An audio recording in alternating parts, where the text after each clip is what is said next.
Hey guys, welcome to another episode of WTF History. I'm your host, Marissa J., and today we'll be digging into some of the current events on what's going on in China. I'll be intentionally leaving out some past events because, although notable, those aren't relevant to the topic today. If you're new to the channel, welcome. On these episodes, I do random stuff for the visual stimulation while recording the topic. YouTube has been around long enough for y'all to know how the algorithm works. So if you're digging any part of the content, you know what to do. Lastly, I want to preface this episode by saying this. Although some conversations are hard to have, we do have to have them in order to understand a fraction of the complex socioeconomic structures of not only our own society, but others as well. I try not to be too biased because that's how misinformation spreads, but I am human. My leaning in one direction or another is not meant to be offensive towards anyone. I try to be thoughtful in these mini think pieces because my aim is never to be ugly, but to inform as objectively as possible.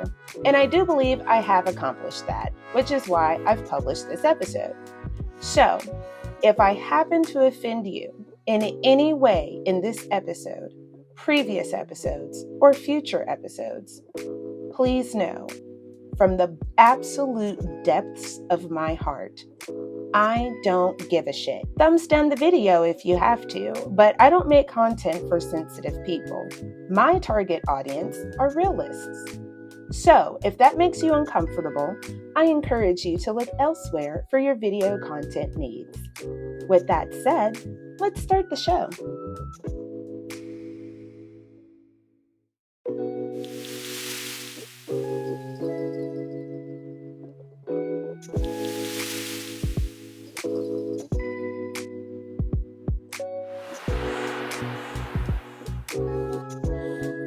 So, in previous episodes, I said I wanted to focus on the three main powerhouses that are readying themselves for a major takeover.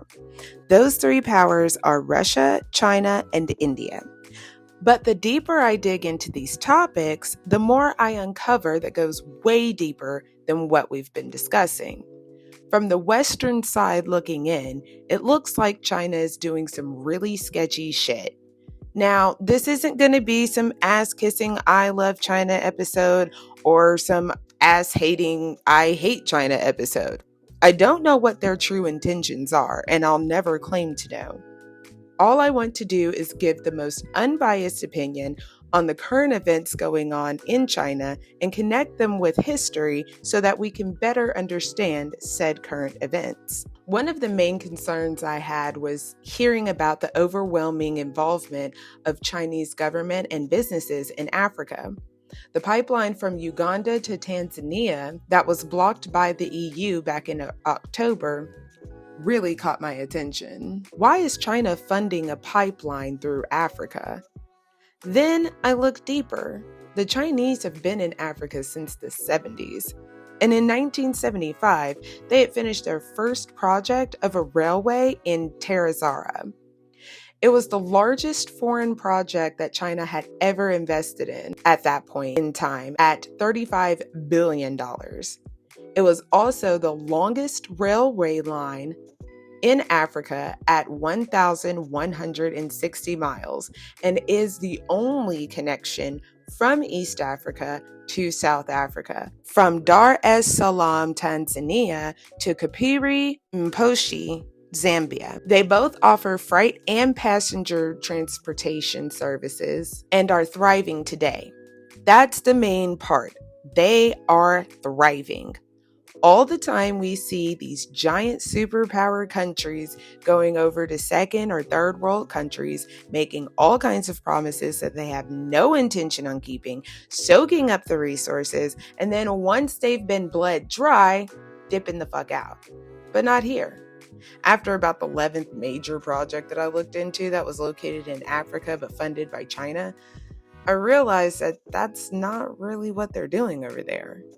They have a pretty impressive track record with these African countries. For example, Calamba City in Angola. This city has 750 apartment buildings and schools and over 100 retail stores. The first thing that popped into my mind was Qatar. If you don't know what's happening over there, you should definitely check it out because it's seriously fucked up.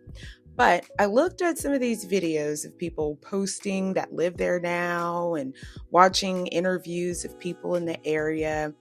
And now I'm less inclined to believe that there's any fuck shit happening over there. Of course, I'm not over there.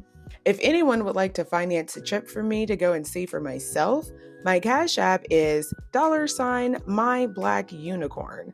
So I don't know for sure, and I'm at the mercy of the internet. But compared to what we did to the Middle East, China's Columbus City is like Iron Lad, and we're king. But let's look at this on the flip side.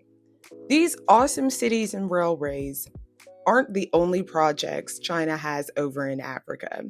And I don't believe in governmental altruism. A lot of these projects come with some stipulations if the country cannot pay back the billions of dollars that China is throwing at them. Stipulations like having a 100-year contract over the structure, meaning if you can't pay back the money we give you for new schools, hospitals, roads, government buildings, well, that's okay. We'll just take over for the next 100 years. Now, that sounds nefarious as fuck, right? Well, look at it this way. The chances of that city, town, or area diminishing over the next 100 years are pretty low when China has an interest in that area. They're building under the slogan, Rebuilding Africa the African Way, or something like that. But after looking deeper into it, it just seems like it might be the right move. There was this rumor that China was planting bugs in the embassy buildings, but those were pretty quickly debunked. It looks to me, at least in Africa, there's not nearly as much fuck shit as I had originally thought. But I do wonder, why Africa? China has never tried to conquer, colonize, or otherwise pioneer any non-Asian country. So why here? Right now, China's citizens are fucking pissed because of the zero COVID policy that they have over there. Now, what this means is basically they're still living like March 2020. Masks everywhere, constant testing, even lockdowns. And the lockdowns are what's pissing everybody the fuck off. Because if you can remember way back in 2020, folks were dying left and right. We realized that lockdowns weren't working. So we started to push for vaccines and a slow rollout of re-entering society. And I don't care if you're an anti-vaxxer or not, that's not what this is about. But China has a problem. Once they commit to something, they stick with it no matter what, because for whatever reason, the Chinese government has a problem with saying that they may have been wrong. So even if their solution kills their own people, well, at least they stuck to their word. I don't know, whatever. So now everyone is calling for President Xi Jinping's resignation, because not just because of the lockdowns and stuff, but also because Xi won't stop pillow talking with Vladimir, and that's pissing off Biden. So now he's throwing sanctions on China, and that's fucking with their people, as well as like the super strict lockdown policies. And with these lockdown policies, they're shutting down entire cities, and people can't get the regular medical attention that they need for like everyday accidents or medical emergencies. So folks are dying and folks are pissed. Speaking of the sanctions, the latest sanction is a ban on semiconductor exports to China. Basically, that prevents China from buying the world's best chips and the machines to make them. These are the same chips that are in your iPhones and most other tech that comes from China. And what's funny is that one of the other options that China has going for them is going to Taiwan. And we'll cover that in a bit. But while this may delay what we want, it completely halts what China needs. They need these types of chips to power their next generation of military and AI technologies to surveil their citizens.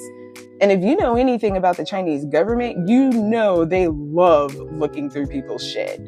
But I don't believe that China would be so desperate that they would go to Taiwan.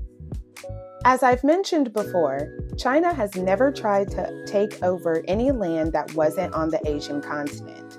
But within those borders, China has seen a lot of change in power since the Qing dynasty. The Qing dynasty started to crumble right around the First Opium War, and yes, it was about opium. Great Britain was being a total asshole, and they were bullying just about everyone they encountered, including China.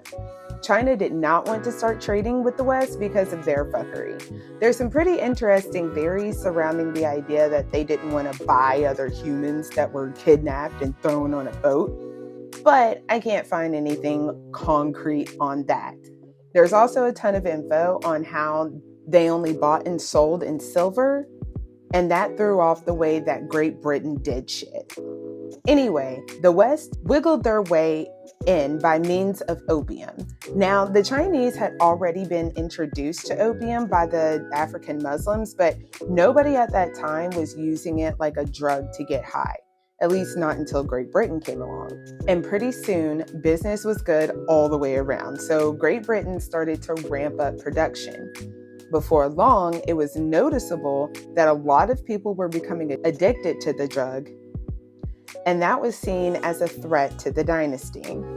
So, China said no more opium, but Great Britain was like, nah, I'm gonna do what I want. China said, you feel froggy, motherfucker, then jump. And then Great Britain was like, hop, hop, motherfucker, hop, hop. That hop, hop was them sneaking in opium through the lower ports. China said, all right, I'm gonna get the switch. And they started confiscating all of the opium and then burnt it. This pissed off Great Britain, but it's like, come on, they said stop, and it means no. So that was the cause of the First Opium War, and China got spanked. Countries like America, who didn't even have anything to do with opium or China, got a piece of that action too. Like, China got really fucked in that deal.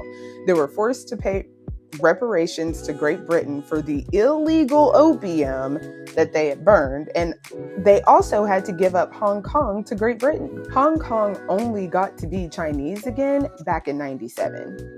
A decade or two later, one of Great Britain's ships came over to dock over in Canton, and they thought that it was a pirate ship, even though it was flying the Great Britain flag. Personally, I think that they weren't over the First War. Anyway, they shot that ship up.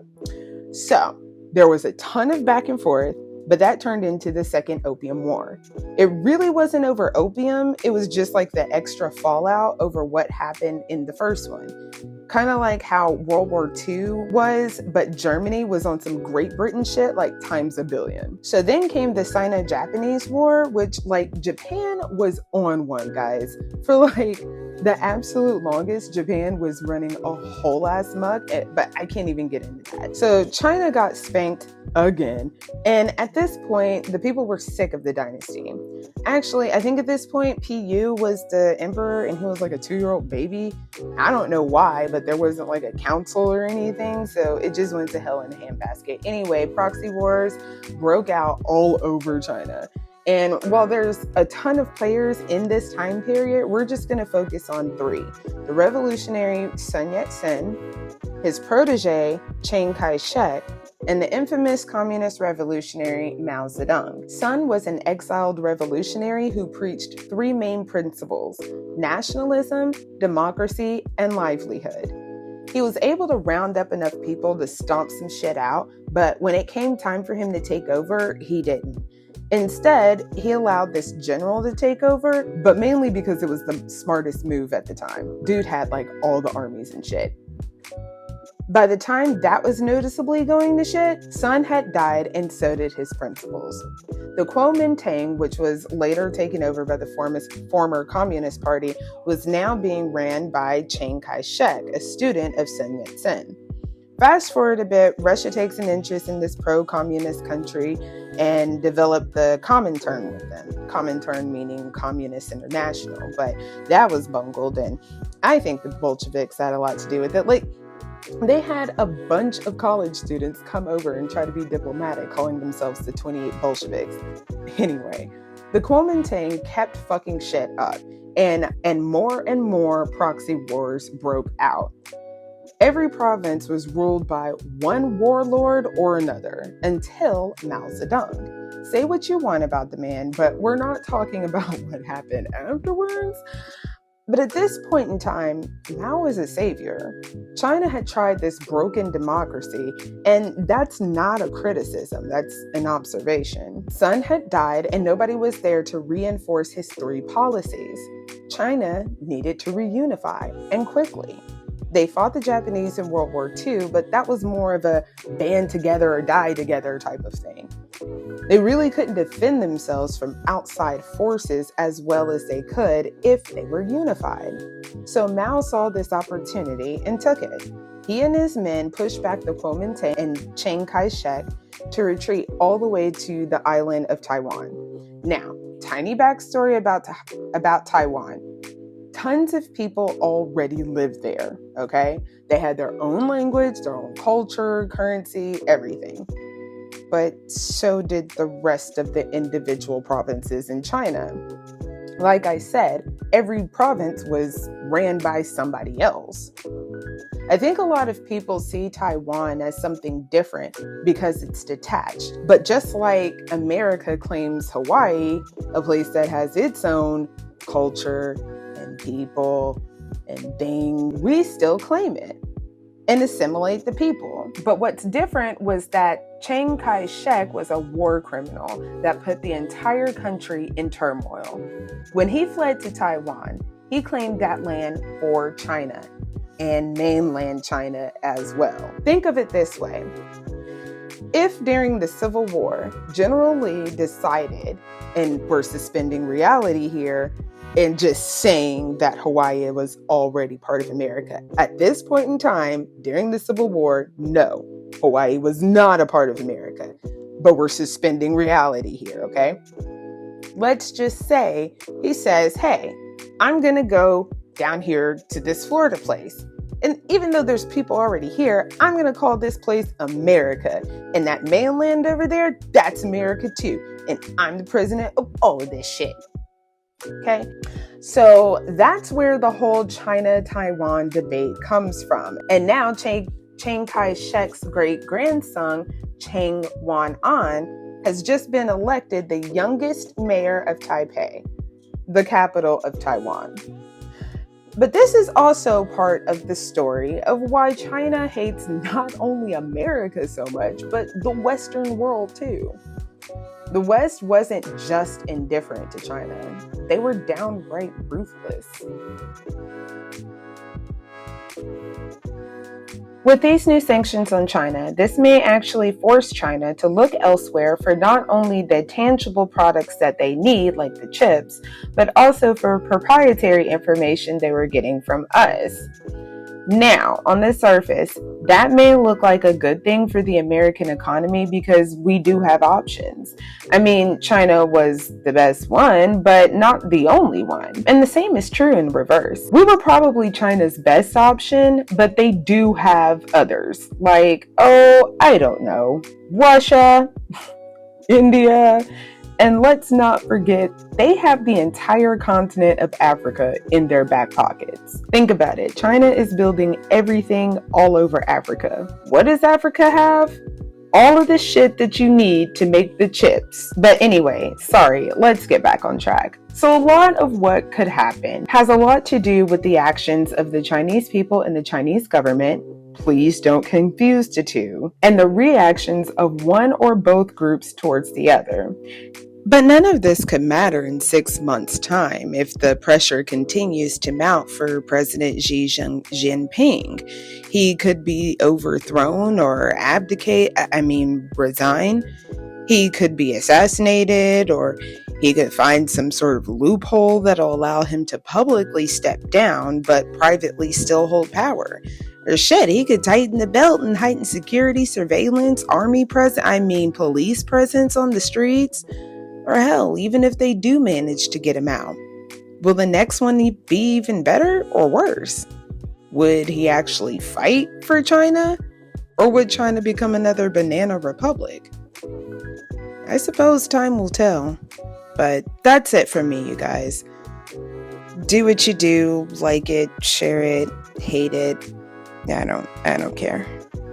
What up, y'all? It's Editing Bay Rissa here. So, as I'm editing this video, I come across a news source that has notified us that China is rolling back those crazy zero COVID policy. So basically, they still have to wear masks and socially distance and whatnot, but they don't have to show negative tests to go into restaurants anymore. There's starting to become the wide belief that this is more of a cold than it is anything else.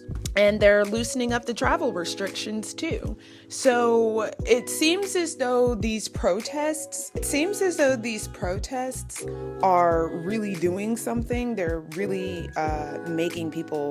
making these government officials think twice about what they're doing. So that's super fucking awesome. But I felt like I just needed to go ahead and come on here and let you guys know, seeing as how it was in the video, because we did talk about it. So anyway, all right, y'all, bye.